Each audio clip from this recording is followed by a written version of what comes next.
Radio city podcast. बात है 1955 की। मशहूर फिल्म निर्देशक अल्फ्रेड हिचकॉक अपनी अगली film to catch a thief के शूट में बिजी थे। फिल्म के एक सीन के लिए अल्फ्रेड हिचकॉक अपने कॉस्ट्यूम डिजाइनर एडिथ हेड को कहते हैं कि उन्हें एक अच्छे पर्स, एक अच्छे बैग की जरूरत है। एडिथ हेड मार्केट में जाते हैं और एक बैग लेकर आते हैं। फिल्म की हीरोइन ग्रेस केली falls in love with the bag और ये बैग ग्रेस केली अपने पास रख लेती है। ग्रेस केली एक कंट्रोवर्शियल एक्ट्रेस थी। अल्फ्रेड हिचकॉक की ये film to catch a thief के रिलीज के आसपास ही केली मोनाको के राजा के साथ शादी कर प्रिंसेस ऑफ मोनाको का खिताब पा लेती है। फिल्म के रिलीज के एक साल बाद यानी 1956 में ग्रेस केली के पीछे कुछ पैपराजी पड़ जाते हैं और उनकी तस्वीरें खींचने लगते हैं। अब ग्रेस केली उस टाइम पर प्रेग्नेंट थी, जो इन पैपराजी फोटोग्राफर्स को नहीं पता था। अपनी प्रेगनेंसी छुपाने के लिए ग्रेस केली अपने हाथ में रखे बैग से अपनी प्रेगनेंसी छुपाती है। काफी फेमस होने के कारण ये फोटोग्राफ्स दुनिया के सबसे मशहूर मैगजीन लाइफ में छपती है और रातों रात ग्रेस केली के हाथ का ये बैग केली बैग के नाम से मशहूर हो जाता है। 1977 में इस बैग का नाम ऑफिशियली द केली बैग रख दिया जाता है, पर इंडिया में इस बैग को हम केली बैग के नाम से नहीं जानते। इंडिया में इस बैग को thanks to a film from 2011 हम जानते हैं फ्रॉम द नेम बैगवती।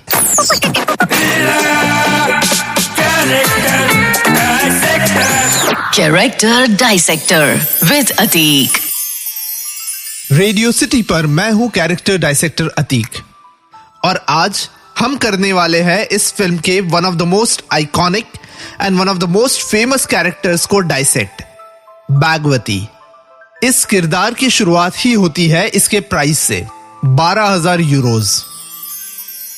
12,000 यूरोज को अगर हम इंडियन करेंसी यानी रुपी में कन्वर्ट करेंगे तो बैगवती का भाव होता है, hold on to your breath, 10,57,404 rupees. Custom duty अलग से। तो आप कहोगे इतना तो क्या खास है इस बैग में कि इतनी महंगी है? Well, the Kelly bag is made by a Paris based high fashion luxury good manufacturer Hermes. एक केली बैग को बनाने में 18 से 25 घंटे लगते हैं और हर बैग को एक अलग कारीगर बनाता है। Wow! So if it's so expensive, अगर ये बैग इतनी ही महंगी है तो इसका नाम बैगवती क्यों रखा गया? बैगवती ये बैग नहीं है। बैगवती एक सिंबल है मिडिल क्लास इंडियंस के ड्रीम्स का, एस्पिरेशंस का। इस वजह से ही ये नाम रखता है इमरान, जो खुद एक रिलेटिवली मिडिल क्लास फैमिली से आया होता है। जब 12,000 यूरोस का भाव सुन इमरान चौंक जाता है, तब अर्जुन कहता है, इतनी तो तेरी सैलरी भी नहीं होगी। बैगवती इज ट्रूली अ स्नॉब। वो कहते हैं ना, अमीर घर की नकचड़ी लड़की।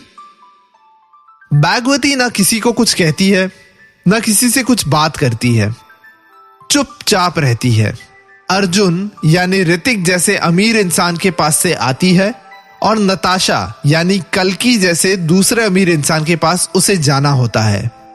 पर अनफॉर्चुनेटली बीच में उसे इमरान यानी फरहान अख्तर के पास जाना पड़ता है। But Imran treats Bagwati really well. Car में उसे लगेज में से निकालकर अपने साथ साइड वाली सीट पर सनग्लासेस और हैट पहनाकर बैठाता है। लैला यानी कटरीना से इंट्रोड्यूस करवाता है और गर्मी लगने पर उसे अपने और लैला के बीच से उठाकर विंडो सीट पर रख देता है। ऑफ कोर्स बैगवती के बहाने वो लैला के नजदीक जाता है। बैगवती के नाम पर लैला को कॉम्प्लीमेंट्स देता है। कहता है, बैगवती कह रही है कि तुम बहुत खूबसूरत हो। और तो और बैगवती नताशा के साथ जाने पर इमरान एयरपोर्ट पर आंसू भी बहाता है। फिल्म में कबीर यानी अभय देओल का लव इंटरेस्ट था नताशा यानी कल्कि। अर्जुन यानी ऋतिक का लव इंटरेस्ट था लैला यानी कटरीना। और इमरान यानी फरहान अख्तर का लव इंटरेस्ट था बागवती। 90 दशक की फिल्म्स के प्लॉट याद है? अमीर घर की लड़की और गरीब घर का लड़का दोनों मिलते हैं, प्यार हो जाता है और फिर जालिम जमाने के कारण दोनों बिछड़ जाते हैं। इमरान और बागवती की कहानी भी कुछ ऐसी ही थी।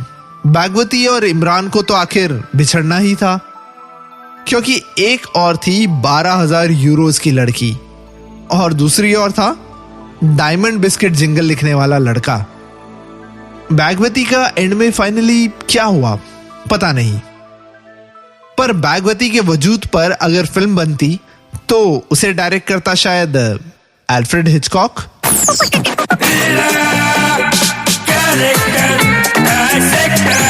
Character Dissector with Atik.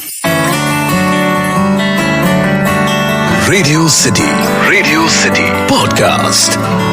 ये कैरेक्टर डायसेक्टर विद अतीक का पॉडकास्ट आपको पसंद आया? इस पॉडकास्ट का फीडबैक देने के लिए या दूसरे कैरेक्टर्स के सजेशन देने के लिए मेल करें podcast@myradiocity.com।